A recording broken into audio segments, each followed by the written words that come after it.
Ladies and gentlemen, boys and girls, welcome to Healing Outside the Box. My name is Jean Tiberio, and I'm a nutritionist and wellness coach. This is episode 182, and it's called Probiotics and Prebiotics. What's the difference? And I'll get to that in a minute. But first, I want to tell you about my super fun trip to the farmers market here in Salem, Massachusetts. And I also want to remind everyone who gets SNAP benefits that the HIP program for farmers markets has not been tanked or canceled, as some people may have thought. The Trump administration tried to sink that ship, but failed to do so. In case you haven't heard about the HIP program, I want to get you up to date. The HIP program stands for the Healthy Incentives Program, and it's part of the very large SNAP program, which is renamed for the old food stamp program. Now, when you receive SNAP benefits, you're allowed an equivalent of X amount of dollars per month, and it's usually delivered twice per month. So let's say you have $80 a month in SNAP or food stamp benefits. If you go to the farmers market, pretty much anywhere in Massachusetts, and you spend, say, $20, if the farmers are participating in the HIP program, you'll actually get the $20 back on your card. In other words, the fruits and vegetables are free. Now, I don't care how many times I hear that food at the farmers market is expensive. There's nothing cheaper than free, and that's the fact, as Lily Tomlin used to say. You can get up to $40 of free food, I believe, every month. At least that was the case, and I'll check this year to make sure. And the HIP program is supposed to be running in all 50 states. But again, I'll check with the local DTA office to make sure of that. Anyway, we had a lovely time. The weather was beautiful. They had a live band. And I got so many food items. It filled 3 large bags. I was so proud of myself, I piled everything on my kitchen table and took a picture of it. I think I'll post the picture up on my website for this episode. So the next night, I made pasta primavera with the spinach linguine I got there, all organic of course, and about 7 or 8 roasted vegetables. They also have spices, fresh and dried. So I got some basil and olive oil, and away I went. I think I got 6 portions out of it. And that was a pretty good deal, since it was, well, free, duh. Even if it's not free in your neighborhood. It's always a good idea for members of your community to sally forth, or should I say, tally-ho, to the local farmers market to meet and greet your townie friends and get some cool produce. Now, back to the show. Probiotics and prebiotics. Let's start by defining the terms. Probiotics are live microorganisms that have health benefits. Now, these health benefits are generally thought to be related to digestion, but the research that is going on right now suggests that these healthy bacteria may have many roles in our body that are positive. Probiotics are associated with what we call homeostasis. It may prevent diarrhea caused by infections. It may help to control the symptoms of irritable bowel syndrome. And it may even help give you healthy glowing skin. Healthy bacteria that make up the normal flora in our intestines are thought to help with the digestion of food, vitamin production, and they, more often than not, do fight off pathogens. There are also some rumblings around, far from being proven yet, that suggest that these probiotics, or beneficial bacteria, may help fight off cancer. The mechanism is unknown, and there will certainly be more research to follow. Now, the normal microorganisms in our body are thought to outnumber our human cells 10 to 1. The probiotics in our environment that we ingest, say in yogurt, supplements, fermented foods like sauerkraut, are similar to these organisms that are already in our system. One of the most common names of these probiotics are the Lactobacillus family. For example, if you see Lactobacillus casei, and you know that casein is milk protein, You might then guess that this probiotic is in yogurt, and indeed it is. There is also Lactobacillus acidophilus, and that name probably sounds familiar to you if you've seen acidophilus milk in the grocery store. There's another class of bacteria that are called bifidobacteria. These bacteria live in your intestines and can help with either constipation or irritable bowel syndrome. These bifidobacteria have been administered for the treatment of ulcerative colitis and has shown some promise in treating this disease.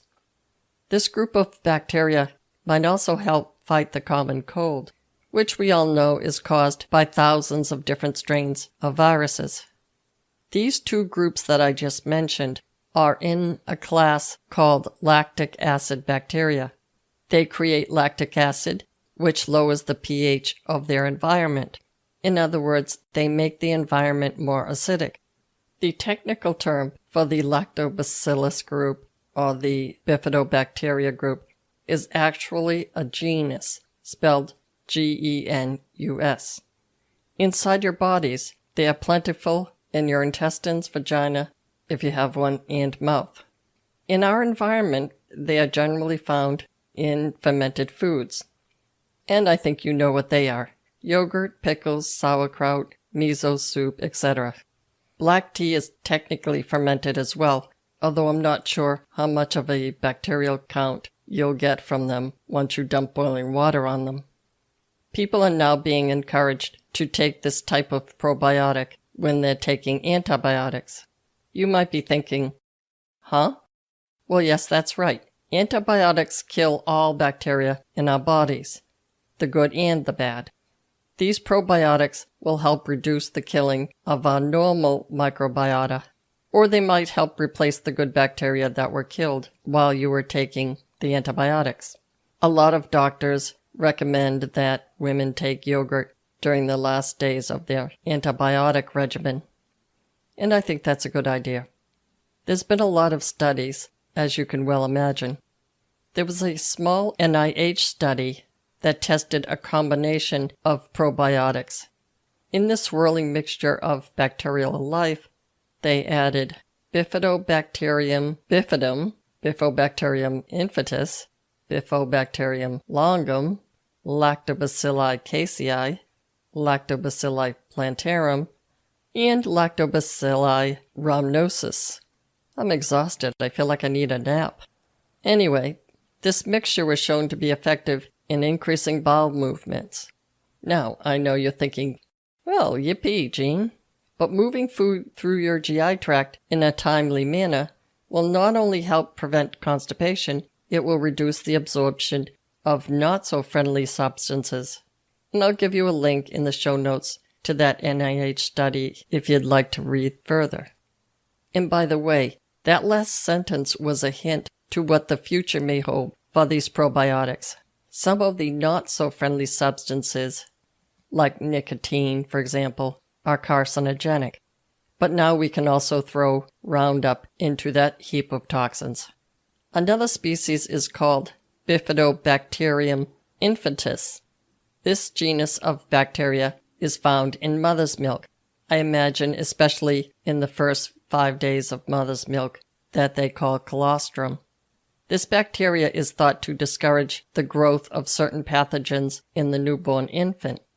And as we know, infants are born with a very underdeveloped immune system. The first 6 months of life can be torturous for any mother who is nursing a sick child. This species of bacteria breaks down mother's milk, which then lowers the pH of the environment, both in the milk and inside the infant, and it makes the environment more acidic. And what this does is it makes it more difficult for pathogens to grow inside of the infant's intestines. And that's a good thing. Now, most of these beneficial bacteria can metabolize non-digestible oligosaccharides. Let's call them complex carbohydrates for simplicity's sake.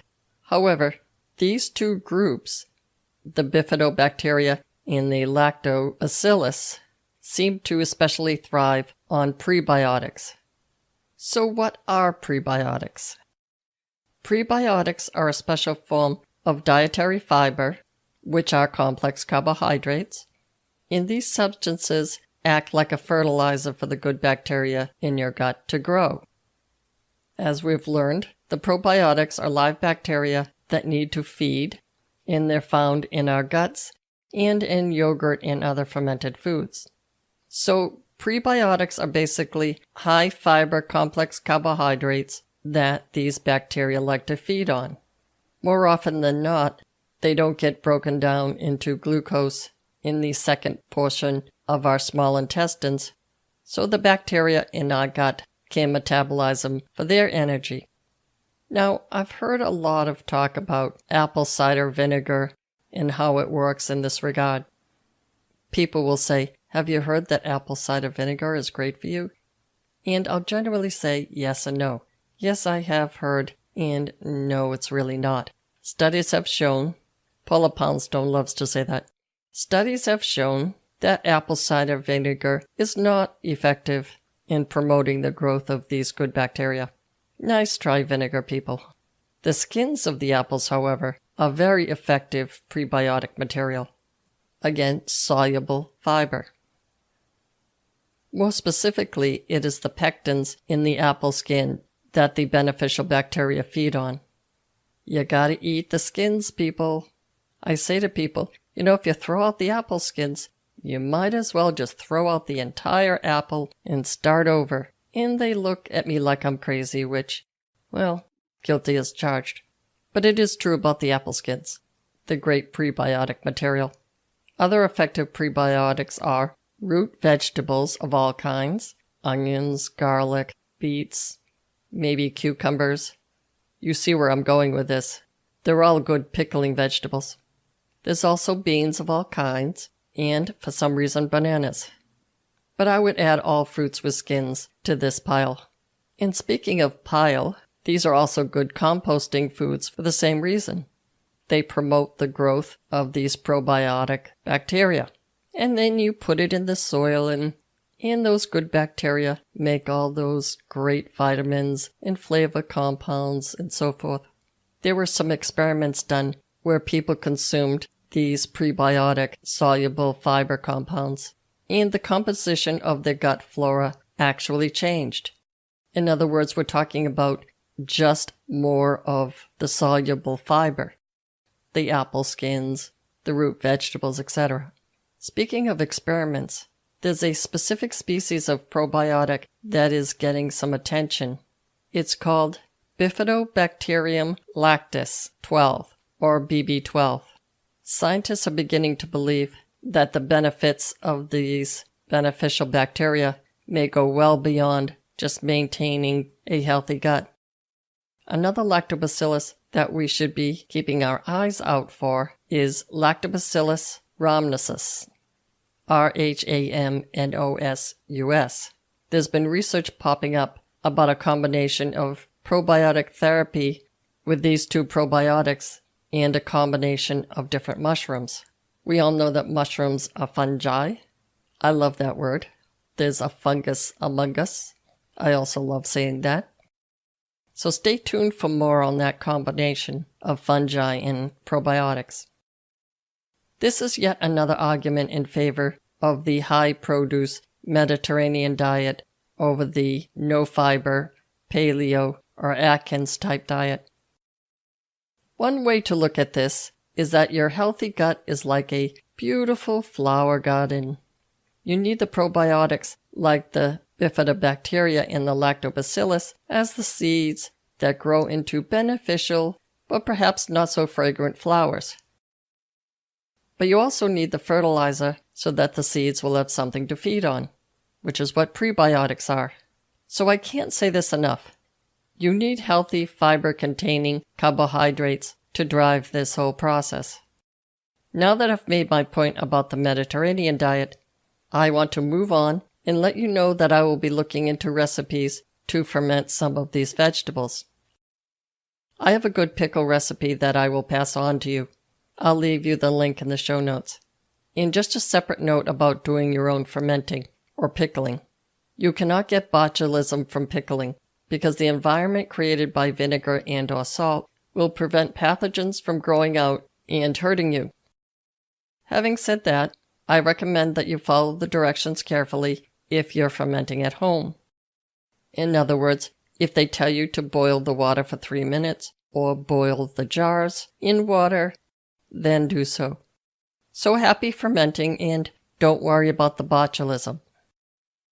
That's all I have for you today. Be well and stay tuned next week for another episode of Healing Outside the Box.